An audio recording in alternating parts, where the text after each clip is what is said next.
So good evening, everybody, and welcome to our last Material Matters talk.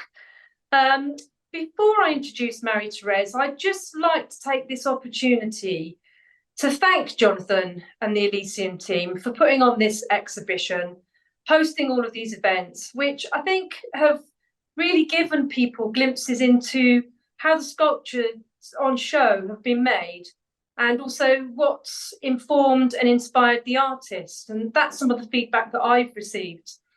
And also really big thanks to our artists who've been so generous in many ways. I'm really grateful to you all.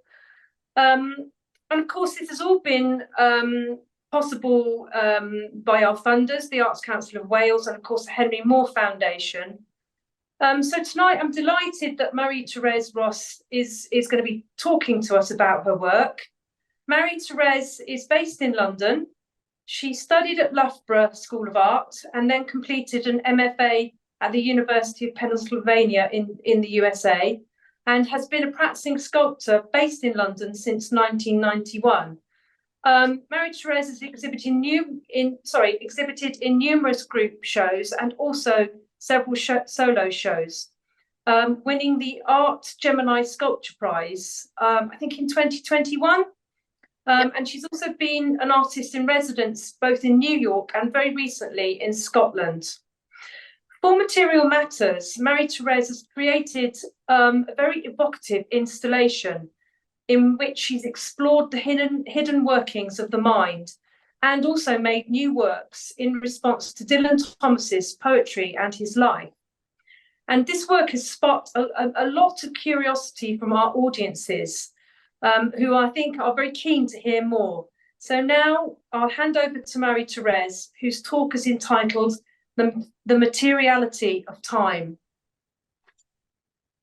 Thank you. That made me sound very swish. Thank you. I'm aware that I'm the last of the 5 talks, so I sort of feel that I have a certain responsibility to tidy things up and wrap things up and put a bow on everything, but I'll resist that temptation. I chose this title. It kind of came to me because I kept, as I was going through all my slides and pictures, I realized that time has been a really important ingredient in everything I do now, thanks to being able to have lived this long, but also to have experienced different materials, different lifestyles, different places, lots of different things. And also sculpture is about time to me.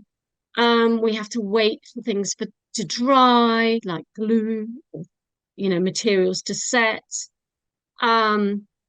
So you can't, you can make a sculpture in a day, but it's not often that you can really. So sculpture is like a huge part of making, but also the whole creative process is about time. And I started thinking about time as well with one of my favorite artists, who's Joseph Beuys. I thought I'd kick in quickly with my influences, but the reason why I'm mentioning him is because he's an artist who created this myth about himself, and that myth was literally tied to material, which was felt and fat. And he created this whole story about being shot down in the war, falling onto the Russian side, these nomadic primitive people finding him and wrapping him in fat, and then wrapping him in felt. And it's all a myth. It's not true. But it's a really important story to him. And no one could say to him that's a lie, because it's not a lie. It's the way he works, the way he approaches things. So I'm going to tell you lots of things about me, but some of them, it's not that I'm lying. I am telling you the truth. I'm not a liar. But sometimes things are red herrings. I might point some out as I go along. There are times where I explain my work and I use certain explanations, sometimes because you just want to satisfy people, but also because I think it's important for the viewer to, when you look at something artistic, it's important for you to draw your own conclusions and to recognize your own reactions and have your own visceral emotions. And that those are important. So Tony Cragg recently, he's got a show at Howard Castle, and he refused to do or to have a audio guide, because he said people should just look. And I think there's a lot of that. But then equally, we kind of enjoy these things. So, like Louise Bourgeois, she has this really strong story about her mother being a spider and then literally weaves, because they were tapestry restorers, this whole narrative. And it brings together her work. So these narratives can be very useful, but they can also be, remember, viewer, distraction. So the other thing I've realized about time is that my own story has evolved and changed a lot. So my needs from sculpture and the things I make have changed a lot. I'll give you a little background because I know that my name, Marie-Thérèse, is unusual. So I will explain. My mother was French, and my brothers and I were brought up speaking French, so bilingual. And my father also spoke fluent French. He came over from Germany or Austria as a refugee in 1938, and his parents came in 39, so really close to the deadline. And he was a mix of Austrian, Hungarian, Czech. And so my father was brought up Catholic in a secular intellectual Jewish family. And so my last name Ross is actually adopted. It's not what my father was born with. And my mother was born in France, but her parents and siblings were all born in Italy and were Italian. And so just to tie it together, my brothers and I grew up in Golders Green going to Catholic schools. So it just gives you, that it all makes sense, doesn't it? Or not really. So I'm going to take you from my paintings all the way to my sculptures.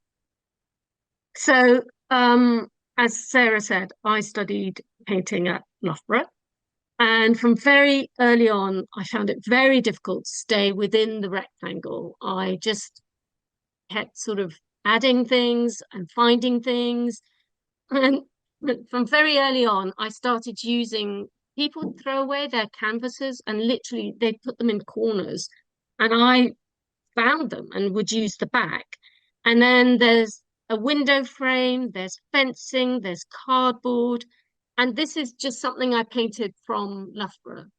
And then I was really lucky to go on an exchange to America, which meant that we were on the East Coast, my friend and I, another student, and we went to New York and we took loads of pictures. And when I came back, I started using those as compositions for my paintings. I don't know if you can tell, because the plug might not really give you a sense of scale, but they are huge. So I went on this exchange and I came back with lots of compositional ideas. And these paintings got bigger and bigger. And I started to realize as my third year approached that this was just not sustainable, that if I graduated with this, it was just ridiculous. I was going to throw them away anyway. I couldn't bring them home. So I started to make very small maquettes. They were like the size of my hand, which is not very big actually. And I would cut them out of card and use tissue and plastic. And I started using Japanese prints as a sort of as a starting point. And I found it always very difficult to know what to paint. But when you're at art college and you're faced with degree show, you have to. So, but I always struggled with whether what I was making was important or worth it or interesting or, all of these questions. So I started making these things from these Japanese prints. And then I basically got giant sheets of cardboard and started painting them and cutting them out exactly as I did with the tiny hand-shaped or hand-sized maquettes. And I'd literally ride around Loughborough with my bike and have my maquette in my basket in a plastic bag, which one of the professors told me off for doing. So that wasn't dignified, apparently. But they were incredibly portable, and I loved the idea of making something portable. However, these again started growing, so they're just so big.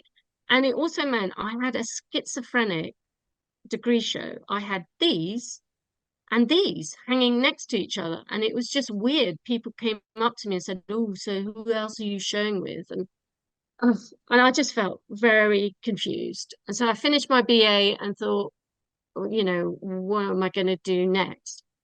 And our external assessor, who was Brendan Neelan, said, "You have to do a master's." And I said, "I don't feel like doing one." He said, "Well, what are your other ideas?" I said, "Well, either I go to Peru or I go to Germany." And one of my professors had told me that if I went to Peru, I wouldn't be able to breathe. Just, oh my God, so silly. But also, I didn't have that kind of money. And my cousin lived in Germany, and I'd been quite a lot. So Brendan Neelan gave me the phone number of two sculptors and said, contact them. One of them was Tony Cragg, and the other one was Michael Sandel. There's a long story about Tony Cragg, which I won't go into because this is, you know, not the time nor place. But I never met him. I never spoke to him. I never got to. I think I spoke to his mistress, but she was in tears. So it was quite difficult. So I ended up going to Karlsruhe, and this is the Schloss. And there were amazing artists like Lupertz. He's, you know, he's down there, in there, making work. And I was very influenced by what was going on in the German art scene. So Baselitz, Lupertz, all of that was really interesting to me. And I really liked German Expressionism, which you could tell with my first paintings, but not what happened next. So I got to Germany and they had a technician for polyester resin with fiberglass. And I started working with clay, building these things, making a mold, and then making these things out of polyester resin. Because, of course, cardboard all fell to bits the minute I moved it. I was always constantly gluing and stapling things. So this was much, much better, much easier, but incredibly toxic. But of course, also the nice thing was I could literally sink paper into the layers of plastic, which is what polyester resin is. And then on this red and black one, I welded this metal, I think it's steel, I'm not sure, and painted it and glued it on. It would fall off occasionally, but then you just glue it on again. So these were like bas relief or reliefs. So they're still stuck on the wall. They stick out, but not terribly. And then I started looking at this Uccello, which you'll be familiar with, Sarah. Yeah. And I used, if you look on the right hand side, the black horse and the white horse, the soldiers, the knights that are fighting each other. This is what I came up with. So I always, it seems like when I'm stuck for an idea, I just not rip off, but I look at painting or I look at something else and I go from there.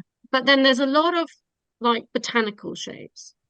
So then I was there a year, came back to London, and I started, well, I realized I didn't have the facilities I'd had in Germany. So I took sheets of hardboard and my handy jigsaw and I'd cut out shapes. And now I'm not looking at painting. I'm just looking at natural forms and I'm making, so the two on the right hand side are mobiles. So I'd hang them and they'd move. And then the one on the left, somebody commissioned me to make the mobile, but she wanted it out of steel or aluminium. So I bought very thin, I think it's aluminium, and I could bend it. and curve it and then paint it. So I started working like that and then applying for masters, and I ended up at the University of Pennsylvania. And in my first year, I had two friends, Daniel and Emily, and they approached me and said, "We want to do an art party." I had no idea what an art party was. I don't think any of us did, but they were like, "It's one night, and we've got this massive warehouse, and we're giving you free license to make whatever you want to make and just make an installation." So this was my first time realizing that to inhabit space and getting away from the wall, which I've always sort of gone to. So I made things that hung from the ceiling. These forms, the sort of rounded form here. I don't know if you can see my cursor. Can you see my cursor? Anyway, this sort of bulbous one I made with thin aluminium rivets, sewed things. So I'd use wire and sew. There's bits of wood. I stuck drawings on the walls and on the floors. I made this big wheel as well with netting. And then these black forms are, so I'm going back to my old habits. I'm finding things in bins. And every time it rained in Philadelphia, people would buy black umbrellas from Latinos who would be selling them on the corners. And by the end of the storm, they'd all be broken and be in the bins. So I would trawl all the bins on campus and take these umbrellas apart, use the fabric, use the spokes, and build these strange sort of objects, which I could not explain at all to anybody. And you get a visiting artist, well, you used to, I don't know if you do now. And so we had a visiting artist who came in. He'd come in for painters, but I was the only person there. So he wandered into my space and he was looking around and he was, chatting about what I was doing and asking me questions. And then he spied a wall. So one of the walls I'd covered in newspaper cuttings. And you know how people say we live in interesting times now? Well, we always have. And so there was there was war, there was famine, there was all sorts of awful things going on. And he pointed to these pictures and said, "Why aren't you making work about this? If you care about it enough that you've stuck it up on your wall, why are you making these whimsical things that have no bearing on anything real?" And he wandered off, and I thought, "Oh, I'll just ignore that." Because I don't have how I don't understand. One of the pictures, interestingly, was hundreds of hands reaching out towards the camera, and the camera was positioned just near food that was being handed out, and people were reaching out for the food.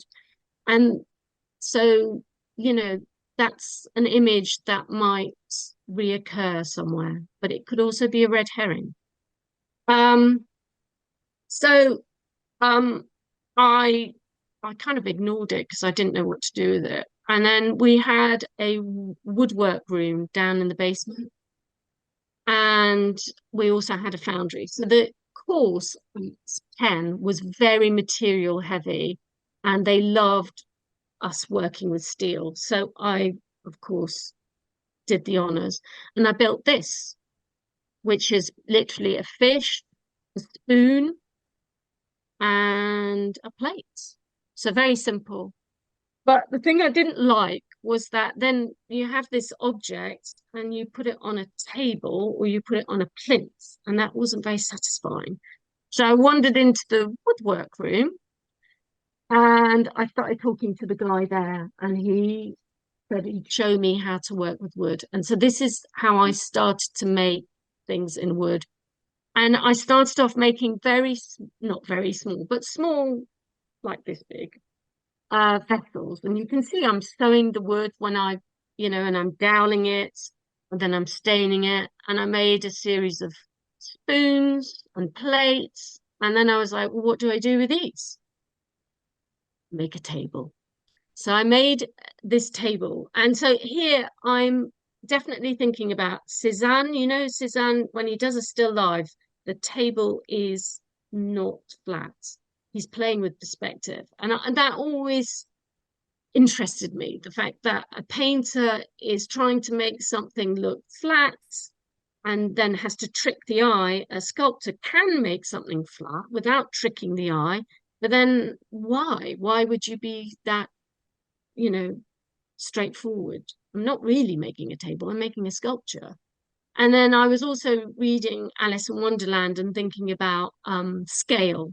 You know how she shrinks and things grow, and then vice versa, she grows. And so I was thinking about these things. So the object on the left is called God the Eater, and it's human scale. And I'm now sort of thinking about the size of my body, my dimensions, and how I approach an object is to make sure that I can approach it, not that it's gigantesque anymore. And then the figure on the right, the red spoon, it was stuck to the wall.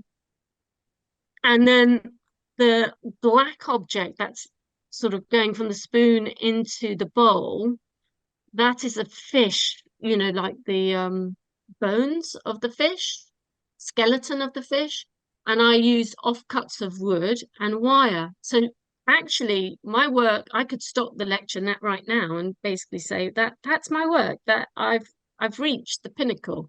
But lots of things happened in between. I liked wood because it's got heft, but it can also be delicate. You can carve it, you can glue on it, you can paint it. It just offered me so much potential. But also it offered me the potential to be much more well, if I use the word emotional, I don't mean I would start crying or something. I just mean to be much more visceral and much more honest about my material and who I was, and making something that meant something to me rather than something that's about something else, or pretending to be about something else. So after doing food, I decided to tackle the bathroom.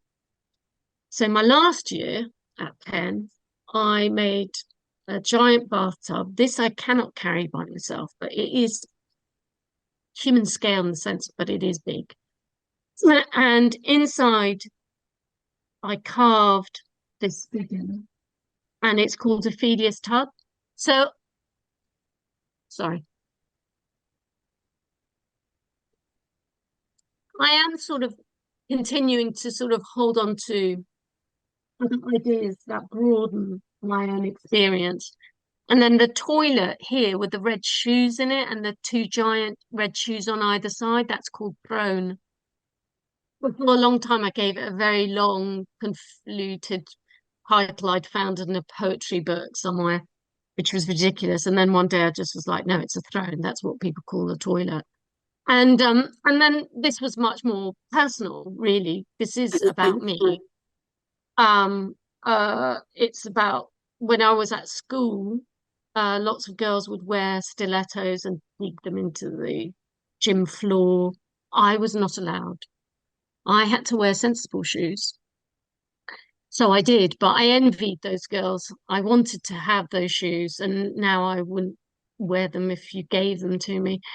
And then it's to do with the physical body. I had, sorry, blokes, but I had really bad period pains. So it is a bit about that as well.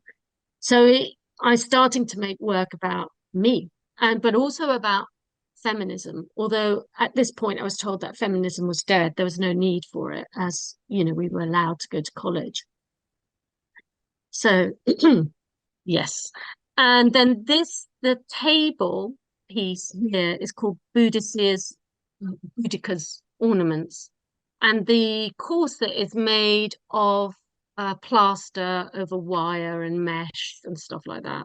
The rest is wood, all of it, including the toothbrush. So I was quite keen on making this, and I was very lucky because I was offered a solo show right after I graduated. And so I was able to show that entire, and there were more parts to it. There's a mirror and there's all sorts of bits, a trunk. And I was able to create this vast installation in a gallery, which was wonderful. And at the same time, I was offered not a show, but I was offered a spot in a group show. And so God the Eater, the table piece, went to New York. So that was very exciting. So the gods were pointing to New York City. So we moved to New York. But our flat was not huge, and we didn't have the money to afford a studio. So my work had to shrink. And I started thinking about making things portable. So in this piece, that is an egg that I hollowed, if you blow out the contents, and replaced with plaster and covered with Dutch gold.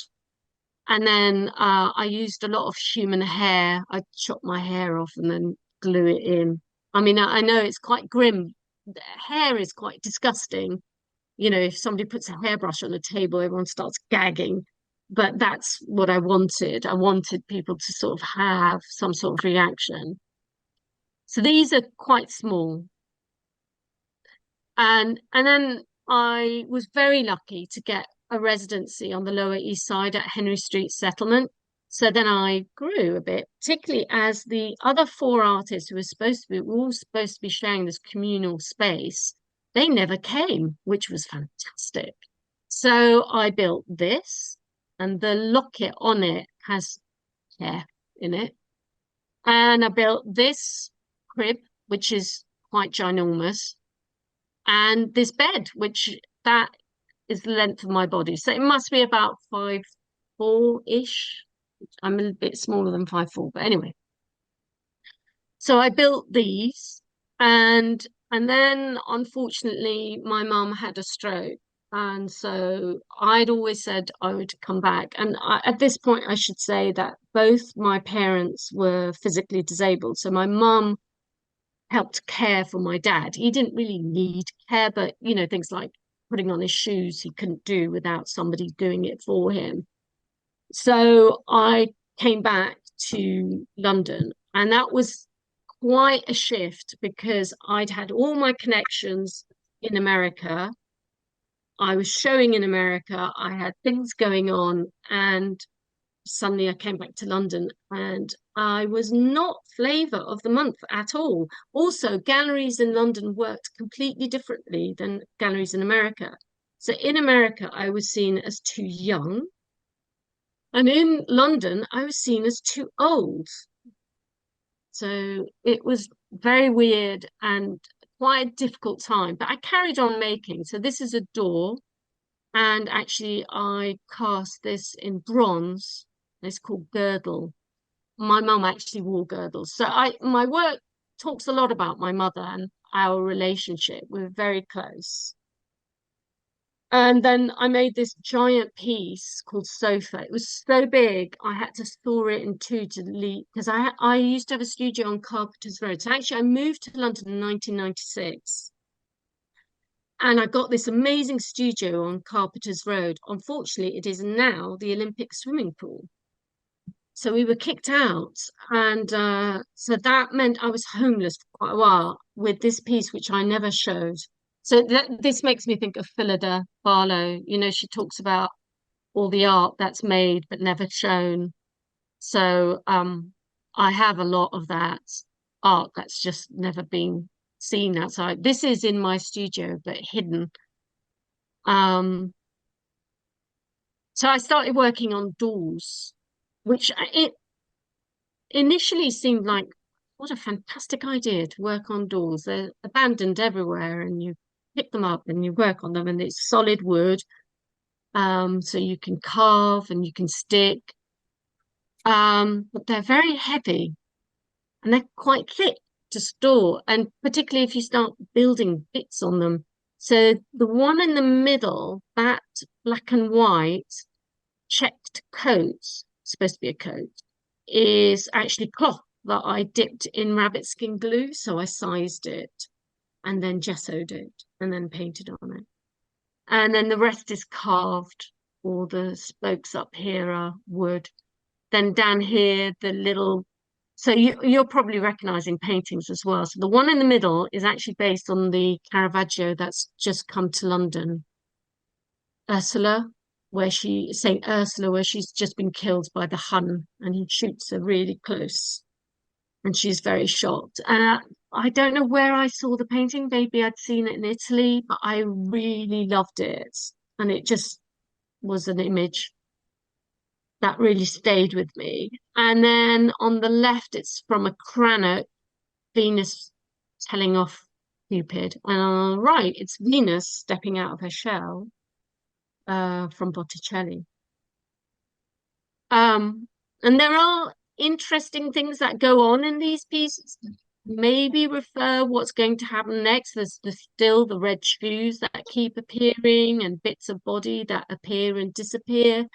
So there are references, but I am sort of working in a very different way than I was at my degree, at master's. I'm still building standalone pieces as well, like this. This is Nena, and it's based on a short story I read by Garcia Marquez, where it's hang on, I wrote down the title. Bear with. A trail of your blood in the snow. And I was really struck by the story.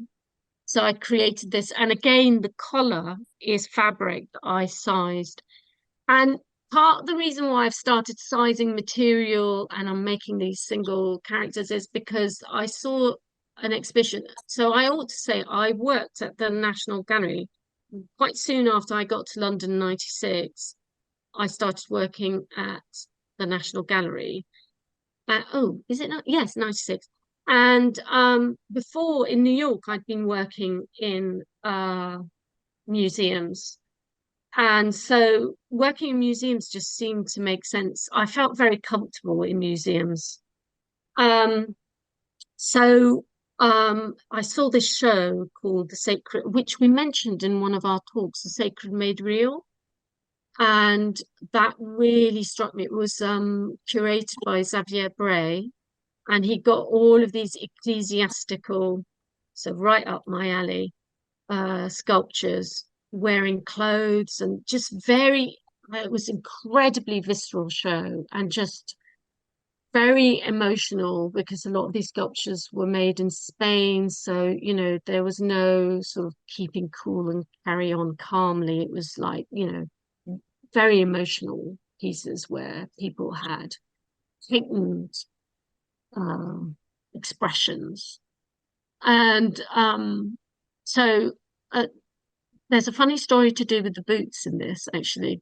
So the reason why she's wearing green boots with these ribbons is because I'd seen a pair of green boots like these, and I wanted them, but then decided that they weren't a good idea, and so didn't buy them. And actually, the best thing is if you don't buy something, just make it in sculpture, and then you have it forever, and it never wears out. So Nena is wearing the green Vivienne Westwood boots, which few I never bought because they're quite useless. There were various points in this where, in my progress as an artist, where I just didn't feel happy being an artist, making things that were taking up space. So, you know, you start working flatter. Also, my mother died, which was quite difficult. She actually died while I was making the sofa piece. And subsequently, I made quite a few sculptures about her and her death. The thing was that if somebody came into my studio and said, "Oh, I'd like to buy that," and what is it about? Do you tell the truth or do you? So I did once, and the woman, she didn't run away, but she said, I can't, it's just too," which actually is great. I'm glad she didn't, but you know, it doesn't make surviving as a sculptor very easy. So really, I've always depended on teaching in museums to earn money and to pay for my studio and my material, which often means that that's part of the reason why I use reclaimed materials, things that I find but not only. And then 10 years after my mum died, my father died.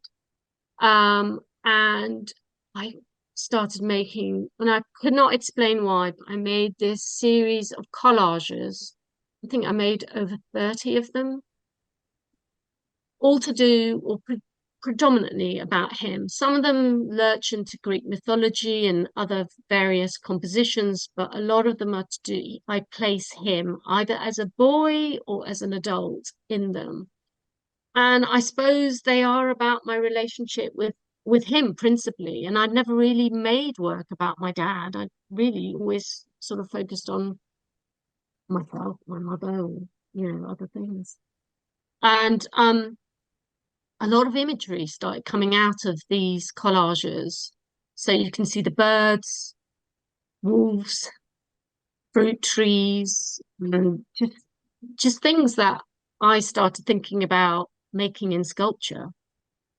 Another thing happened a few years after my dad died, which was Brexit, which was, I think a lot of people still want to talk about it or don't want to talk about it, never mind. But that was a terrible thing for me personally, partly because of my background and partly just because of me. And so I started carving again, but like with a renewed energy that I hadn't had before. It's not that I'd stopped carving, but I was sort of planning sculptures, working much more slowly, and suddenly it was like I had a sense of urgency. So this is called Brexit Head. Um, and and then the birds, I just wanted to make birds out of sculpture. And I couldn't work out why they were appearing in my drawings and collages, but I couldn't make them 3D. So the sculpture on the left is called Run, Daphne, Run. And this is my first attempt at making a 3D bird. And it's basically, I cut out cardboard and dipped it in resin and then put it on a stick. So it's like a lolly. But it was not very satisfying. And then the figure on the right is Sleepwalking Again, Lady Macbeth. And I was sort of very interested in, I still am, but I find Lady Macbeth a very interesting character. Everything is blamed on her. She's the evil one. She's the one who forces her husband, it's just, I just felt like, and I still feel like she is about a lot of, women who are blamed. You look at Meghan Markle's, blamed for everything that goes wrong. So I started to make birds in 3D, and I started also feeling much more comfortable working back on the wall and making these sort of marionette. Sometimes people compare them to marionettes. They're not, because they're not puppets, they don't move. So I made figures, all sorts of things, and all of this was happening sort of in a rush of making, which I had been making steadily the whole way through, but suddenly, as I said, it was just much more. Oh, this is called Cave Bird, and this is how I won the Art Gemini Prize. And and then we get COVID. So I've jumped a bit, but COVID comes along and lockdowns. And so that actually was the time and space that I needed to sort out ideas. And so this is called Requiem 2020. And I made it in my back garden. My daughter is in Paris, and they had lockdown before us. And so she phoned me up and she said, Mum, if you're going to get a lockdown, these are my suggestions. And her suggestions was get as many materials, order things now because shops will close. They won't be able to get into their warehouses. So I ordered loads of paper and I dragged tools and wood out of my studio, and it was in my shed, and I started building. And I also applied for things which I'd stopped doing. I got quite disenchanted with always being rejected. And I suddenly thought, oh, I've got to apply for things. You know, if you don't apply for anything, you're not going to get anything. Nobody knows you're there. So I applied for the Stone Space to get a solo show, and I based this. I'm going to show you a flashback. So I based this application, this proposal, on Dorothea Tanning's Hotel Pavel Room 101. I think it's 101. Anyway, and before the lockdown, I had gone to a few shows, and one of the last shows I'd been to was this retrospective of Dorothea Tanning. And I was really struck by this installation because I was like, well, this is what I've always wanted to do. And what have I been doing? I haven't been doing this. Got to get back to this. And so I wrote the proposal. The thing that's interesting about Dorothea Tanning is that she was principally a painter, but she started making these soft sculptures because she went to a concert of avant-garde music by Schoenberg. Now approaching Twyford. Change here for services to Henley-on-Thames. That's Please not me. mind the gap between the train and I think somebody's got to mute themselves because you're on the tube or on public transport. um, so I was struck by this, the idea of music and sculpture, because she started making soft sculpture as a reaction to music.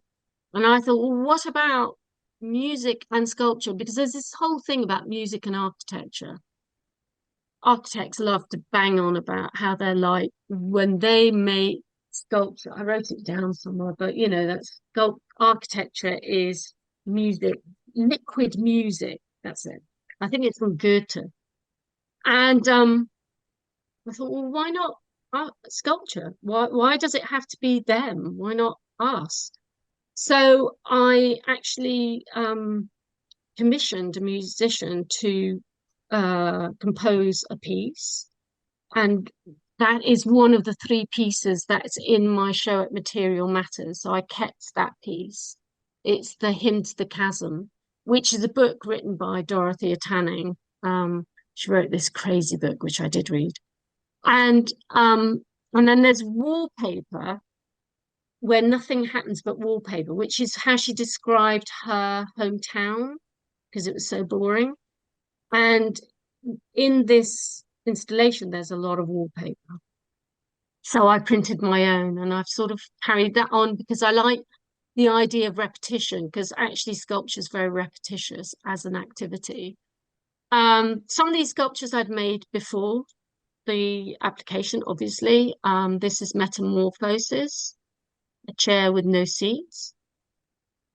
And then you'll recognize the table here from Material Matters, The Fear of Losing My Soul. That carried on, as did Hymn to the Chasm, which is a sort of scarecrow-y crow standing piece.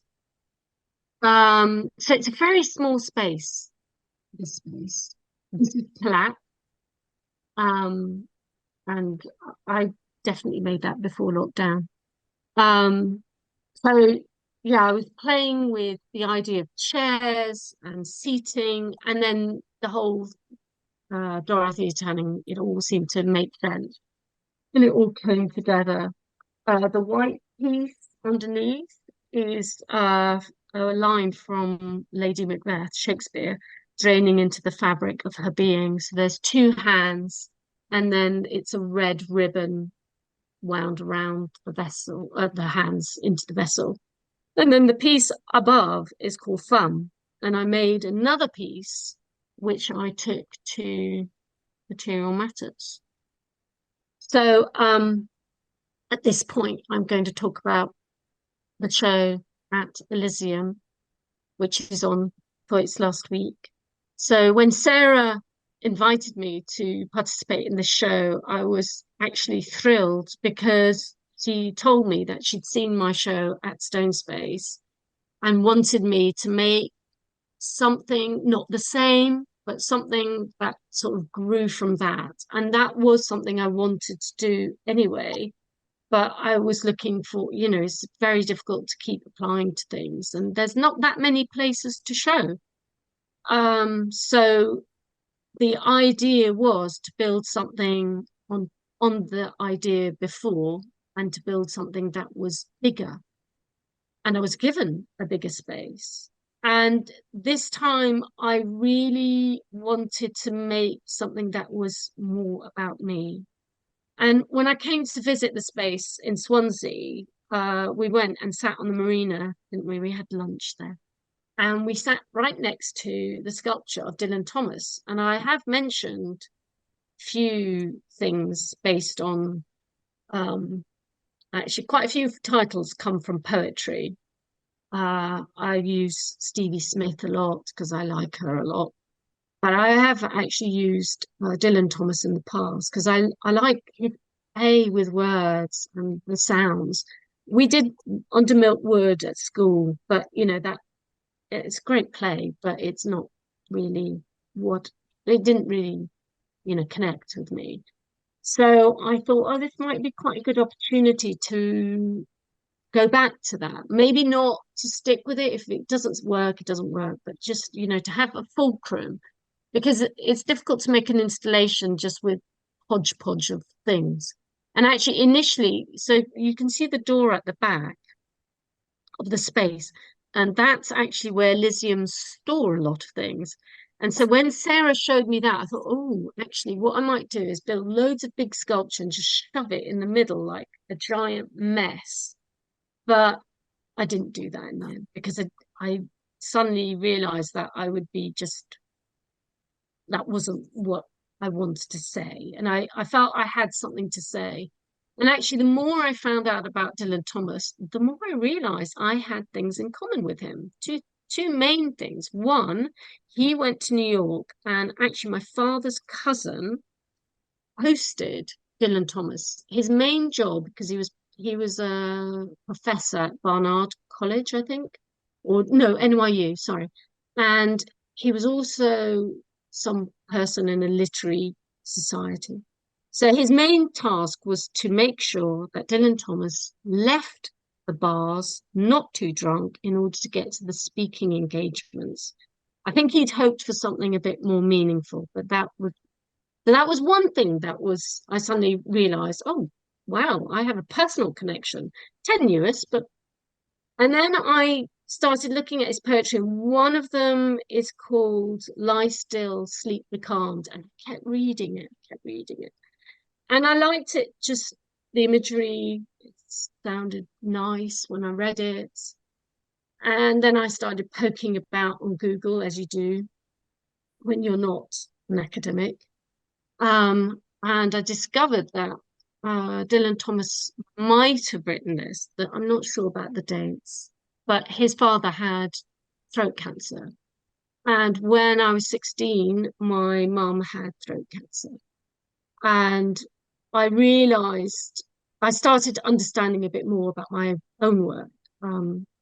So the fact that I put hands and feet, maybe both the fact that my parents are disabled is a bit of a red herring. I don't actually think my parents were furniture. I didn't see them as furniture. I didn't sit on them. But they had a different need for furniture, that's for sure. But I'm not sure if that's where it comes from. But actually, when I built this bed, so this is how I worked actually. I drew in a sketchbook, but I also went back to drawing, and I bought a secondhand version of the book of collected poems by Dylan Thomas. It's actually called Deaths and Entrances, which I felt just summed everything up. But it didn't immediately. It's a gradual process, isn't it? So these are two different poems, but I've sandwiched them together. Winter's Tale was the other poem that I latched onto because there's a lot of birds and a lot about noise and sounds and voices. And then this Lie Still, Sleep Becalmed, which I just wanted to build a bed. There was also the Philip Guston show. I loved that last room where there was the giant feet and he was in bed.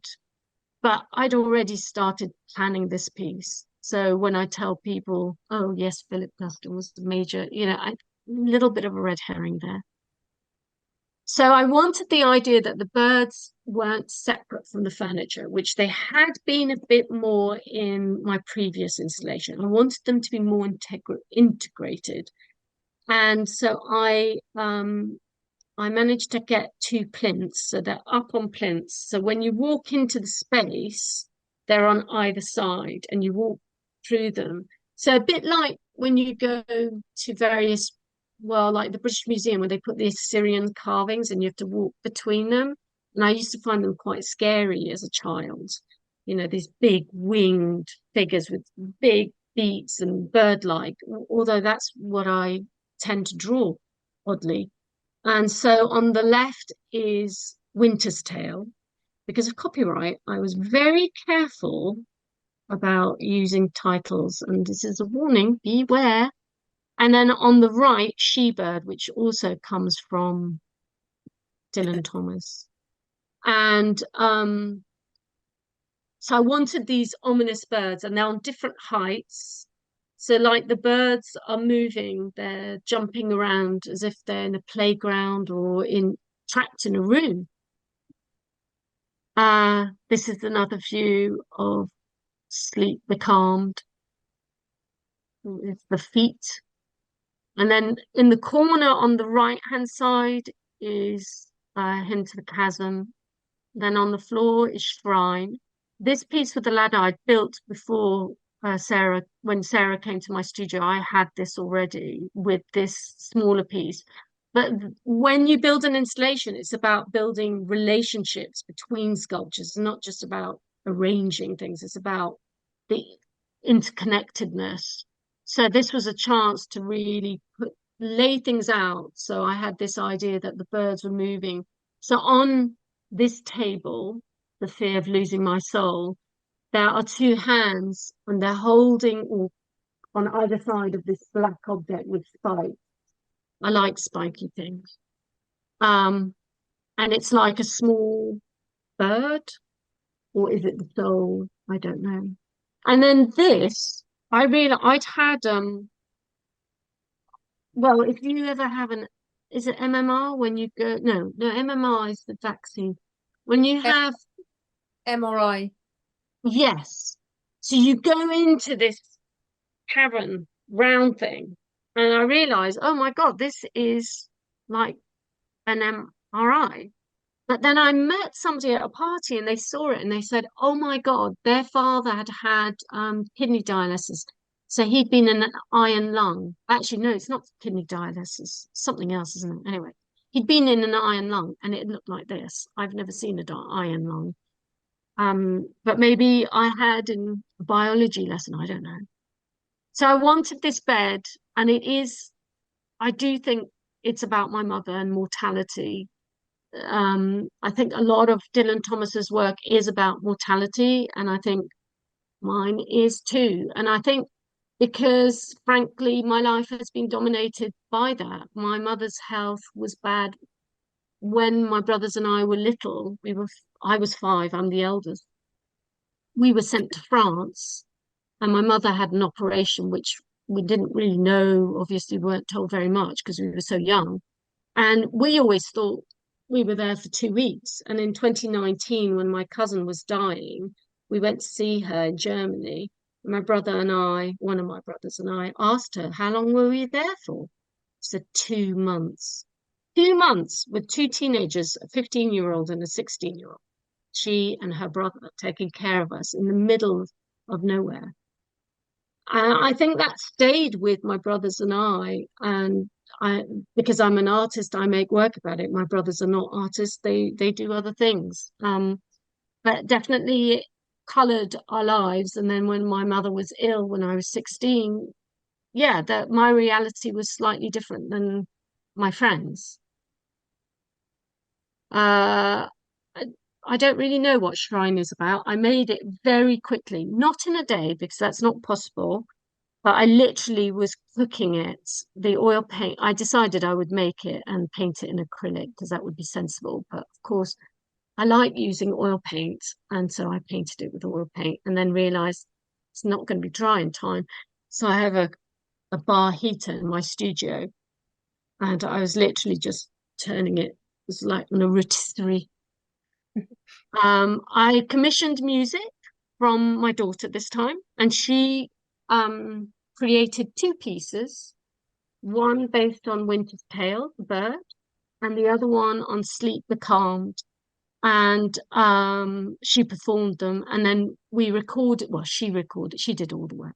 She put them on QR codes, and then we also took the piece that I'd had at Stone Space, which was composed by Noah Max, and that's also on a QR code.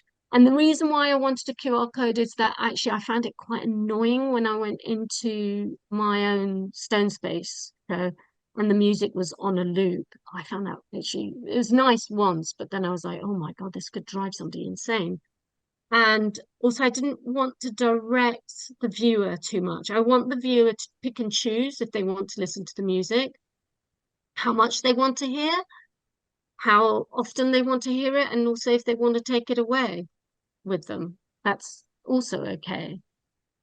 Oh, this piece. So I still work starting off small. So this piece I started off with just a bird on top. And it's because I was walking down the road. My studio is very urban, and I was walking and very small. And so I was walking down the road, and a taxi had run over a pigeon. So it was lying in the middle of the road and it was flailing. And all these people gathered around, and the taxi driver was traumatized and he was asking, what should I do? And I mean, the answer was clearly, you just get it out of its misery. It's suffering. It's, but he didn't want to. So he carefully straddled it. But the car's way behind, obviously, later on didn't. Anyway, I walked on. So I wrote as I lay dying, you walked away as I lay dying. But it could easily be, I walked away as you lay dying. It doesn't really matter. But the bird is no longer a pigeon. I don't particularly like pigeons. But it could be, when you go see somebody and they die in hospital, then you don't see them again. Because when I went back up the road 6 hours later or 8 hours later, there was no evidence of this poor pigeon apart from a sort of bloodied hump in the road, very small. It was only because I was looking for him. I still use wire, still use wood. It's a bit literal with the red, but I want it to be literal. This piece on the wall, the Elin Schonebird, uses a lot of wood that I picked up when I was on this island. I had a residency, and I was really lucky to go spend a month with no Wi-Fi and nobody else, and time. I needed that time, and I came back refreshed and able to do this and have ideas on materials that were different. So some of the wood in this piece are from the island that I just picked up, the legs really. That's called maternal instinct, the top left. So femme has become maternal instinct. Mother has her hands and eyes always on her children, even when they're not there. And what I'm doing next is I'm continuing what I'm doing. I sometimes think about not performing, because I don't think I'm not really that kind of person, but making my sculpture more about the body, maybe that I interact with it in some way. But these are thoughts that may need more time to come to fruition. And that's it. That's me. Nobody had any questions. Did I? I probably talked a bit fast. I'm sorry. I was very aware because That's fine. I was very aware of time, and we teach in hour-long segments. So I was like, and bang on. Oh, I'm muted. Am I muted? Oh no. Has anybody got any questions? Hello. Hi, Hi, Marie-Therèse. Lee. Fantastic talk. Very generous. Thank Kind of you. rich telling of this kind of interlacing of biography, your story, and the story of work. I found that very interesting, and that's why it's generous to kind of shape all that together. I Mm. just one question, I suppose, thinking of your things, characters, they're very dramatic, and you talk somewhere about installation and excited about that. Would you want to create more setting for them so that you would want to get rid of the whiteness, say, of rooms, and perhaps have your different wallpapers or your specific setting for these characters in their interrelationship to set up that kind of drama? They seem to want, to be a part of some Yeah.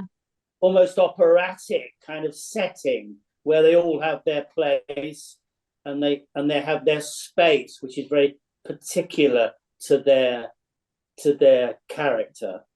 Yeah, I think that's a really good question. I actually, when we came down to set up the show, I brought 4 rolls of wallpaper that I printed. One of them's in the window Yeah. at Elysium, but then and it had been troubling me. The wallpaper didn't really make sense with what I had finished up with. So 3 of the wallpapers I had cut the wood blocks in on the island. So they were more to do with natural objects. So one of them was seaweeds, the one in the window is lungwort, another one was a frog. And then there was the original birds. And so that sort of troubled me as well, and Sarah. And then also, it's not wasn't a solo show. So in a way, I didn't want to make it so parts. I still wanted to somehow have Yeah, that. I suppose I was thinking actually more ahead, not necessarily Oh, about that show, but about a future mm, ambition that you might, yeah. as an ambition to create such spaces. Oh, yeah. Yeah, no, definitely. It is an ambition of mine to sort of take over and just actually glue up the wallpaper, not have it not have it uh loose and, just really create a space. A bit like Dorothy Tanning did. Yeah, yeah. Yeah. And So you wouldn't be performing, but somehow the works would, as it were. yeah, I think the work has to. I mean, I love performance art. Well, I have mixed feelings about performance art. Some of it is great, and some of Mm. it frankly, I don't always get. But that's me. But I think the work has to speak. Yeah, If you have to be gesticulating your work, I often wonder, well, what happens when you're not there? yeah, You no, know? sure. No, I'm with that. Yeah, Thank you. yeah. Pleasure. Yeah, I was just gonna say something about that, because when you mentioned that, Lee, about the other things, and when we decided to take away the wallpaper, and a couple of other wall-based pieces we decided not to put in, didn't we? This Because I one. think it's so, yeah, I think it's so, your installation is so emotionally charged that you really feel that when you go in the space, and especially walking between those two sort of quite ominous black birds. And actually quite a few people have talked about that, actually. I mean, one person, when I did the tour of the gallery a couple of weeks ago, somebody actually said that they were quite scared. It made her, it actually, your installation quite scared her, and that she felt a very strong presence. And I sort of feel that a bit about your work, that there's some kind of, it's not spirituality, it's the wrong word. There's a kind of religious heaviness about the meanings within the work for me, whether it's the people hanging on the wall have got a kind of, like almost like a voodoo presence. And then you know, I sort of, and I don't know what you think about that. I mean, quite a few people, quite a few of the children asked me about your work as well, and I sort of it made me feel a bit uncomfortable because they were asking about the piece in the middle. Is it a coffin? Is it, you know, what's happening to the body in that we can't see? And I think people have found that quite a challenge, actually. So I don't know if that what you think about that. Yeah, I mean, I think sometimes you make things and I don't always think about the repercussions and how people will, you know, it's just an idea and I'm on a roll and then I make it and then I think, oops. And one of the things that I have been very aware of is that actually this year in April was 20 years my mother's death. And in February was 10 years my father's death. And that I was really aware of, because that makes you really aware of your own mortality and, you know, just your own, you know, it's like a big circle of life, you know. So I was very aware of that. And so and then also the religious part, well, my mother was both my parents were very religious, went to mass every Sunday, went to Catholic school. And in my school, if there was anything, a celebration or something bad, something good, we celebrated with another lovely mass. And I mean, even to the point where we were told, you know, to revise for our exams, but we will also have a mass. Like, how's that going to help? Didn't help me anyway.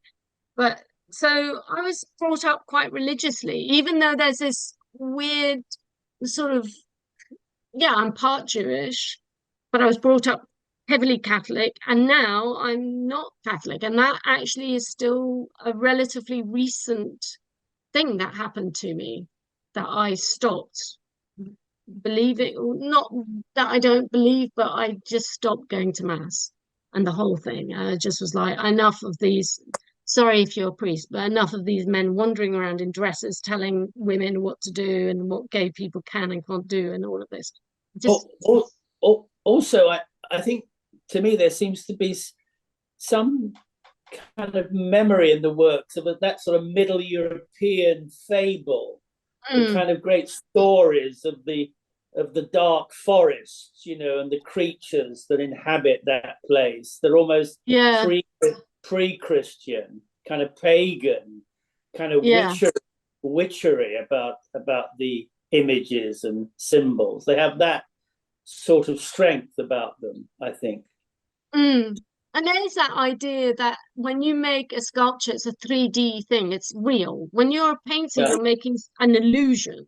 You know, you create something that's flat and it's an illustration, or it's an illusion of space. Whereas sculpture is the reality of space. So it becomes a real thing. And yeah, I like those woodlands, and maybe something from, you know, I don't know, an ancestor that's within me. But for a long time I drew woods and trees, and I have loads of drawings of trees, you know, masses of trees, forests and stuff. And yeah, I am sort of drawn to that. All those kind of fairy stories, you know, the grim tales and you know, those stories. Grimm's fairy tales I'm talking about, you know, that. Growing up, I had 2 fairy tale books, and they're both illustrated by this Czech illustrator. I don't remember his name, but the images are quite creepy, but I love them. And then things like the singing ringing tree. Do you remember this? Well, maybe you don't, but singing ring.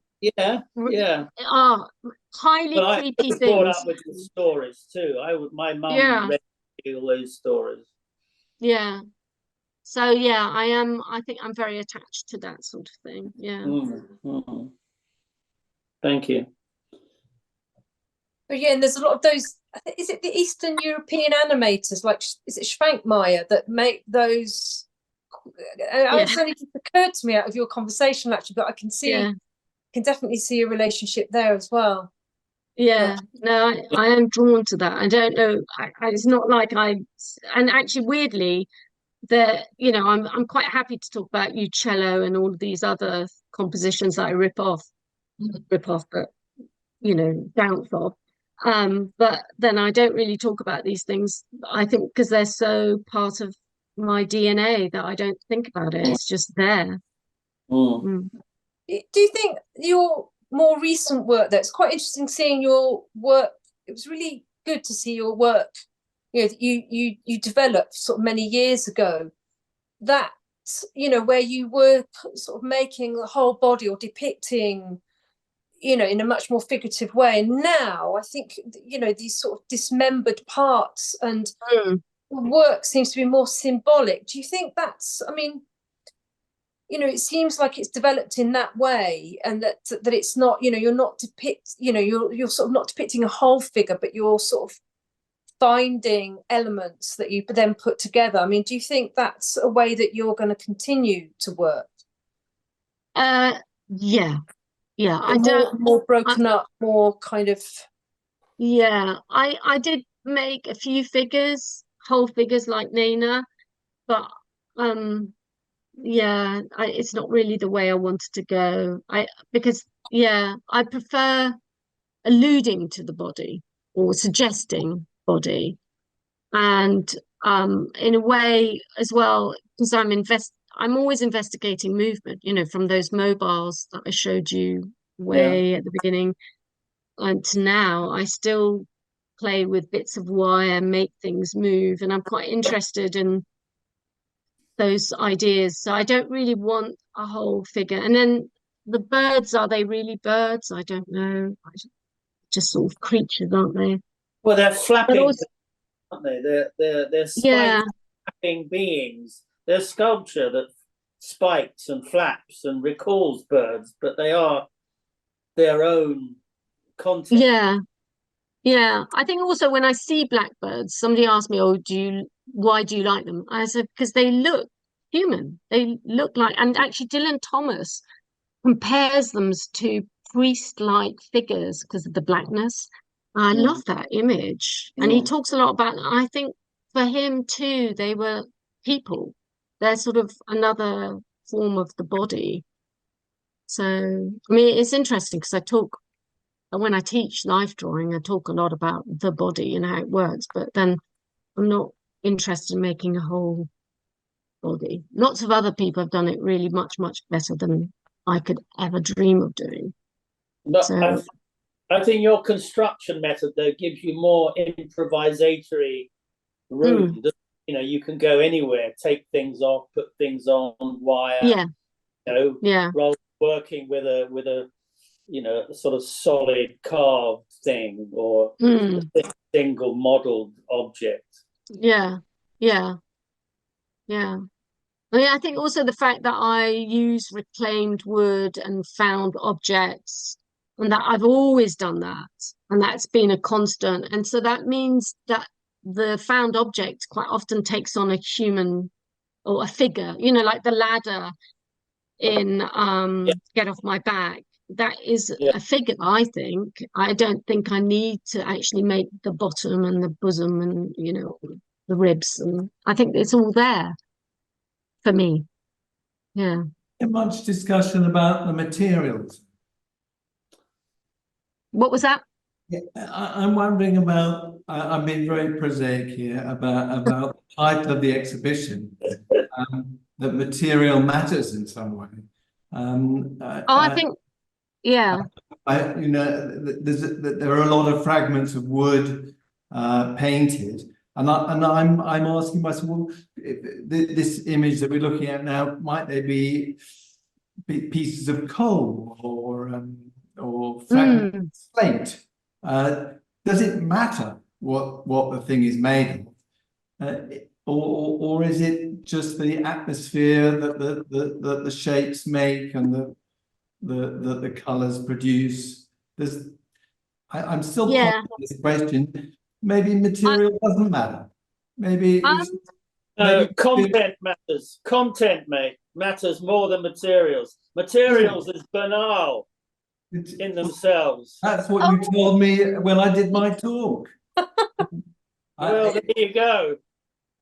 So it's an ironic title to the exhibition. No, you could say it meant material matters. It's like, it doesn't literally, it's not the thing that matters most, but we're talking about these things in this stuff. Stuff matters, and you make content with it. So it's better to reference poems than be with the No, stuff. not at all. Doesn't matter what you reference. It's what the thing is in the end. Well, it's matter, isn't it? I mean, I'm looking at some sort of metallic thread bound in a coil. Yeah. Yeah, she gets, but that's not what it feels like. It doesn't feel like metallic coil, does it?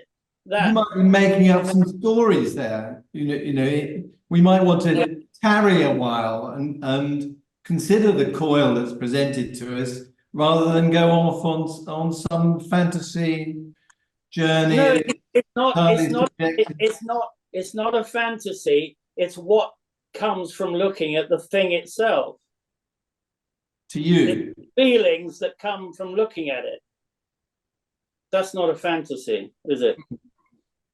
If I can interject here, I think it kind of, for me, the wood does matter, because I can use, but it's because it's a vehicle for expression, and I think expression is very important to me. I couldn't do this with coal. I can only do it with wood, and the photograph makes it look like wood. What's particular about the wood? You can glue it, you can sand it, you can carve it, you can collage it, you can, if you break it, you can. So it's what you can do with it. Yeah, the possibilities, and the fact that you can build with it. And not all wood's the same, is it? I mean, you're using plywood and no, I don't ever. Wood from building. Oh, no! I never use plywood, and that is one of my. I don't have many rules. In fact, I have none. But I don't like plywood. It's too man-made. I like wood. It doesn't matter what kind of wood, but then if I use walnut or a nice wood, I generally don't paint it. I leave it. Right. So hang on, I'll find it. Sorry, I'm going back. But like here, that piece down here, the brown, is walnut. So I leave it. So wood is very important. And then the fact that it has a story. So I use a lot of wood. I have had a lot of wood from when my parents died and we had to empty the house. They had a room full of bookshelves. And I took every bookshelf. It was, it's solid wood, pine. And I took it all down and I use it. So that's kind of got a story, a history.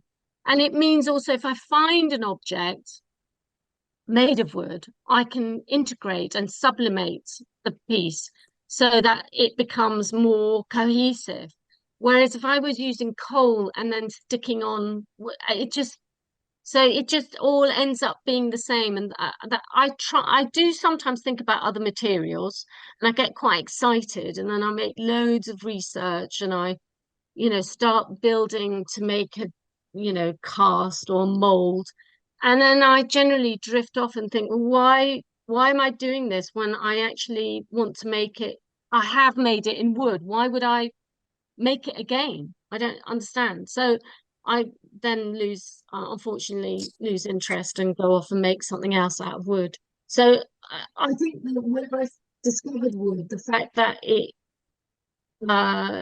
coordinated with my drawings, that I could plan things but also be quite spontaneous, which I don't think you can be with many materials.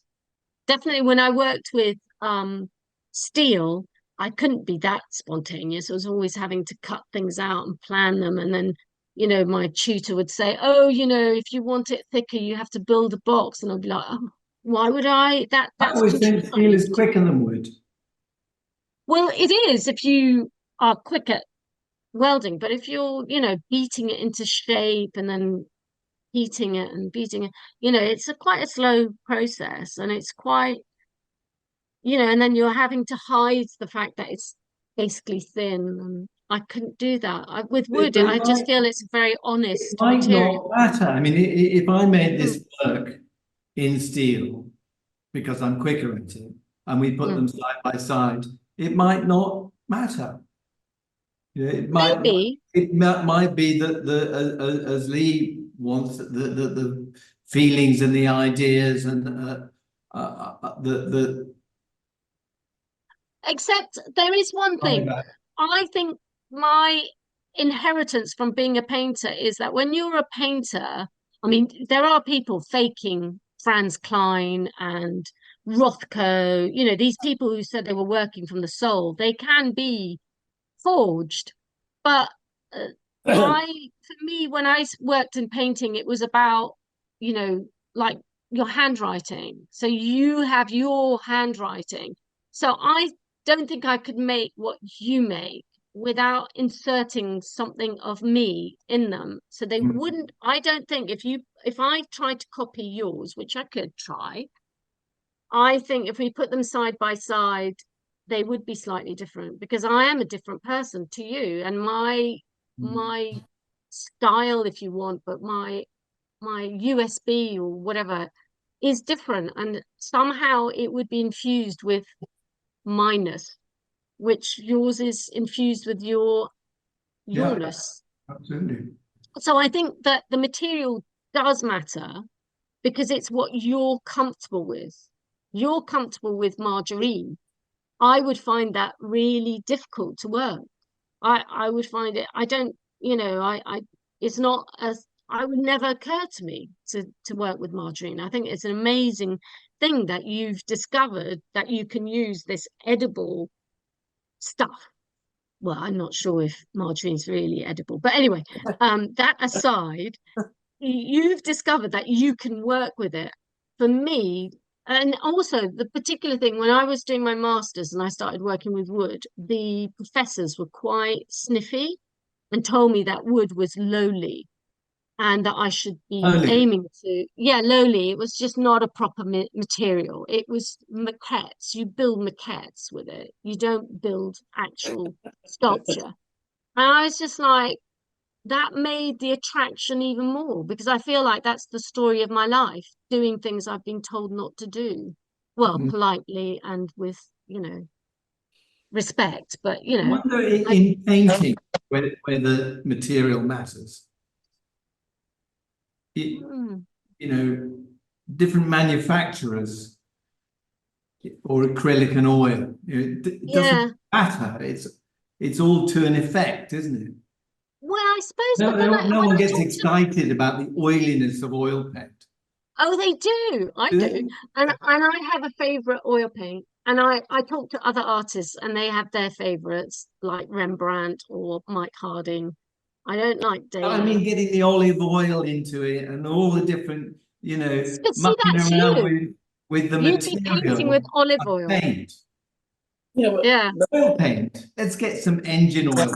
Yeah. And you know, these would be different things, but we're accepting with painting that it's stuff that you buy that's been manufactured, you get it from the art shop. Material doesn't matter. Yeah, I mean, there are artists who make their own paint, but I have to admit that I don't always see the point. I mean, sometimes I do, but sometimes I'm like, well, why are you making your own paint when you can buy it off a shelf? Yeah. But equally, someone like Becalmed would say that's because the material matters. Because when it's stinking of engine oil, when it's fragrant with I don't know, some exotic plant oil, it does other things. It probably makes the color bounce off it in a different way with a different feeling. Because I think material does matter. I think it does. In the sense that hold on. It's ironic though when one looks at your work, Andrew. I mean, I don't see. Let's not talk about my work. This is not my work. I don't see material at all. It's like this thing which it's cast mostly, isn't it? So it's like the effects of what the material does. It's not like it's not made of margarine. I'm putting myself up as an exemplar of the title of this show. I'm just No, but discussing the idea. no, you were making a philosophical point, I thought. Am I? Actually, Andrew, Anyway, have look, you ever thought- I think it's getting a bit arcane now. I think we should probably think about winding up. All right. What were you going to say? Have I thought what? I wondered if you've ever thought, would you ever encourage to cast yours in bronze? I have made bronzes. I think it's Actual rather pieces boring. It doesn't really, Yeah. I mean, it's got authority, history. It's got practicalities, and I suppose when we're thinking about materials, all of those practical issues are in there. But it's got longevity. It's got authority. Not terribly interesting to me. Yeah. I suppose that's true of all of us, really, because none of us are bronze casters, really. I mean, Well, we've I've always all thought, done a bit. Yeah. I've always think bronze is quite interesting in that it's totally, it's totally about the form of it, I suppose, in that it's the final transformative material, Mm. There's no material there at all. It's just the surface and energy of it, like Rodin's modeling, amazing, rich, dynamic things, and yet they're hollow, aren't they? Bang, bang, Yeah. bang. Mm. I mean, and would like Michelangelo's slaves be the same if they were cast in bronze? No, Because not those Michelangelo, the not those material fine- mattered. yeah, because the weights that they bear on top of them, that's important. The way they're partially carved out. I mean, that's the kind of content is there, isn't it? Mm.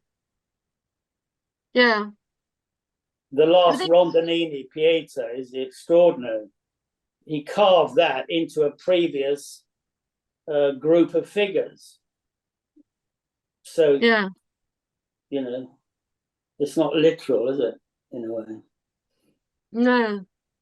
I think material does matter, but I think it is a vehicle for, what you want to say, express. At least for me. Yeah. Yeah.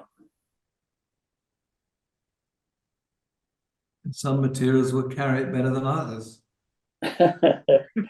Ooh. Yeah. Okay. I've got to go.